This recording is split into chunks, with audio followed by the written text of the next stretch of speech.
ETF index mutual funds నేర్చుకుని stock మార్కెట్లో రాణించాలనుకుంటున్నారా? వెంటనే ఈ నెంబర్కి కాల్ చేయండి.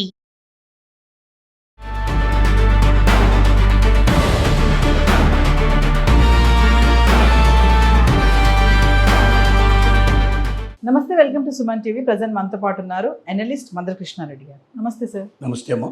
సార్, టెక్ దిగ్గజం ఒరాకిల్ ఆల్రెడీ ఈ ఏడాది స్టార్టింగ్లోనే 21,000 మెంబర్స్ని ఉద్యోగాలను తీసేయడం మనం చూసాము. మళ్ళీ ఇప్పుడు కొత్తగా ఏంటంటే ఇంకొంతమందిని తీసేయాలని ఒక ఆలోచనలో ఉందని కొన్ని నోటీస్ రావడం అయితే జరుగుతున్నాయి.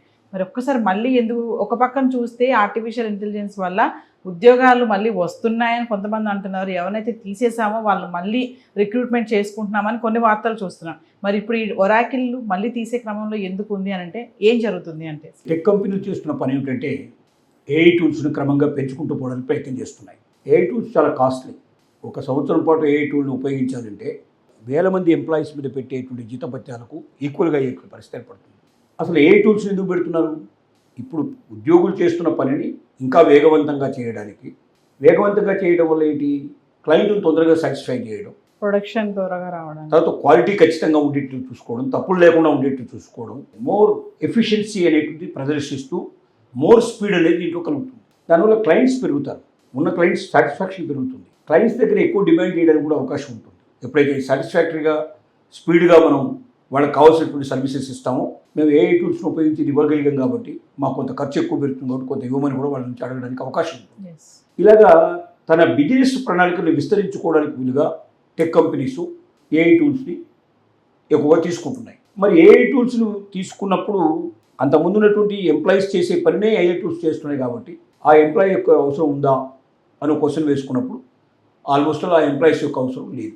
అంటే ఏ పనులలో అయితే ఏఐ టూల్స్ని మనకు బాగా విరివిగా ఉపయోగిస్తున్నామో, ఎఫిషియెంట్గా వర్క్ చేస్తున్నాయో, ఆ పనిని ఇంతకుముందు కంపెనీ లోపల పనిచేసే ఎంప్లాయీస్ చేశారో, ఎంప్లాయీ చేసిన దానికన్నా కొన్ని 100 రెట్లు 100 రెట్లు ఎక్కువగా ఎఫిషియన్సీ, స్పీడ్ ఉండడం, ఎఫిషియన్సీ ఉండడం అనేది కనబడ్డప్పుడు వాళ్ళ అవసరం ఏముంది? ఇక ఆటోమేటిక్గా తీసేయక తప్పదు.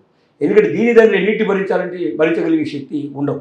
కంపెనీస్కి లాభాలు అనేవి ఉండవు. ఇక లాభాలు లేకపోతే ఎక్కువ కాలం రోజు ఆటోమేటిక్గా దాన్ని క్లోజ్ చేసుకోవాల్సిన పరిస్థితి ఏర్పడుతుంది. ఒరాకిల్ లాంటి కంపెనీలు ప్రపంచంలో దిగ్గజమైన కంపెనీ. కంప్యూటర్స్ క్లౌడింగ్లో వాళ్ళకు చాలా పేరు ప్రఖ్యాతులు ఉన్నాయి. వాళ్ళు 151 మంది ఎంప్లాయీస్ సుమారుగా అక్కడ పనిచేస్తున్నారు ఇంతకుముందు గతంలో. దాంట్లోంచి ఒక 21,000 మందిని ఆల్రెడీ తీసేశారు. సో సుమారుగా ఇప్పుడు 120,000 పైన అక్కడ పనిచేస్తూ ఉన్నారు. వీళ్ళల్లో కూడా ఇంకా కొంతమంది తీసేయాల్సిన పరిస్థితి ఏర్పడుతుంది. కారణం ఏంటంటే గత సంవత్సరం వాళ్ళ బడ్జెట్ తీసుకున్నట్టయితే దాదాపు 55.7 బిలియన్ దాదాపు ఉంది. అది ఈ సంవత్సరం ఇంకా పెంచడానికి ప్రయత్నం చేస్తూ ఉన్నారు. దానికోసం అప్పు కూడా తీసుకోవాల్సిన పరిస్థితి ఏర్పడింది. $43 బిలియన్ అప్పు కూడా ఉంది. $40 బిలియన్ పైన అప్పు తీసుకున్నారు. మరి ఇంకా పెంచడానికి ఒకవైపున అప్పు తీసుకున్నారు, ఇంకోవైపు పెంచడానికి ప్రయత్నం చేస్తూ ఉన్నారు. ఇవన్నీ ఇంత పెట్టుబడులు అడిషనల్గా తీసుకొచ్చి దీంట్లో పెట్టుబడి పెట్టాలంటే అటువైపున అది భరిస్తూ, ఇటువైపున ఎంప్లాయీస్ని భరిస్తూ, ఇటువైపు ఏ టూల్స్ని భరిస్తూ ఇన్ని రకాలుగా కంపెనీ నిలబడగలిగే పరిస్థితి ఉండదు.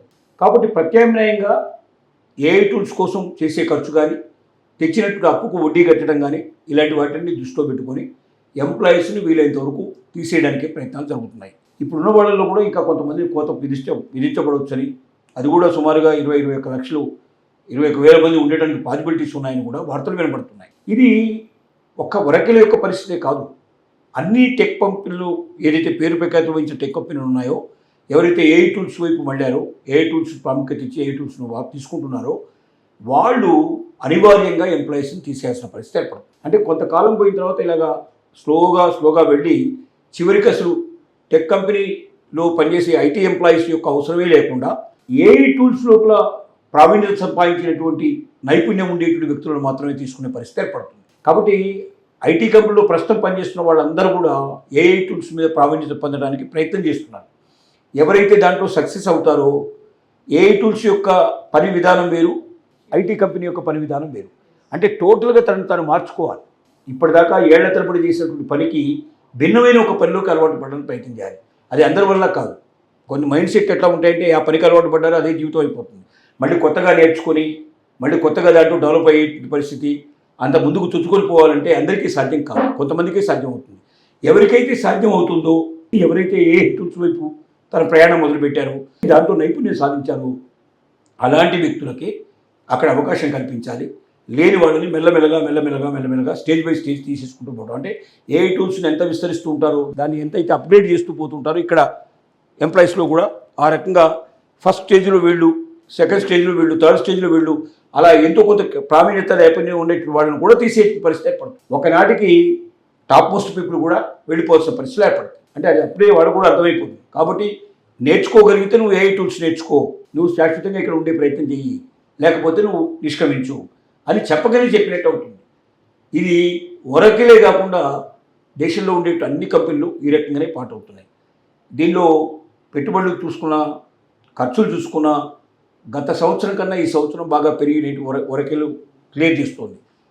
దాదాపు 32% ఎక్కువగా పెరిగినట్టుగా ఒరకిల్ వాళ్ళు అబ్జర్వ్ చేశారు. 32% పెరిగినప్పుడు మరి దానికి తగినట్టు లాభాలు ఉన్నాయంటే ఇంకా లాభాలు పుంజుకోలేదు. ఎందుకంటే ఇంకా ఏఐ టూల్స్ ఇంకా పూర్తిగా వాటి యొక్క సర్వీసెస్ 100% రాలేదు. కాబట్టి ఈ రెండింటి సందిగ్ధ అవస్థ లోపల ఒక సంధికాలం అంటారు దీన్ని. ఈ సంధికాలం లోపల అటు ఐటీ ఎంప్లాయీస్ని మనం సాటిస్ఫై చేయలేని పరిస్థితి, ఇటు ఏఐ టూల్స్ లోపల పూర్తిగా ప్రావీణ్యత సంపాదించలేని పరిస్థితిలో ఉన్నప్పుడు ఈ ప్రతి కంపెనీకి ఇది ఒక ఖచ్చితంగా ఉన్నట్టు పరిస్థితే. కంపెనీని బ్లేమ్ చేయలేము మనం. అలాగని ఎంప్లాయీస్ ఎంతకాలం ఏళ్ల తరబడి దశాబ్దాల దాంట్లో ఎవరైతే ఉన్నారో వాళ్ళు జీవితం రోడ్డు మీద పడే పరిస్థితి ఏర్పడుతుంది. వీళ్ళకి భవిష్యత్తులో ఏం చేయాలో కూడా తెలియదు. వీళ్ళకి తెలిసిన పని ఒకటే, ఆ పని దొరికే పరిస్థితి లేనప్పుడు వీళ్ళు చేతులు ఎత్తేయాల్సిన పరిస్థితి ఏర్పడుతుంది. Thank you.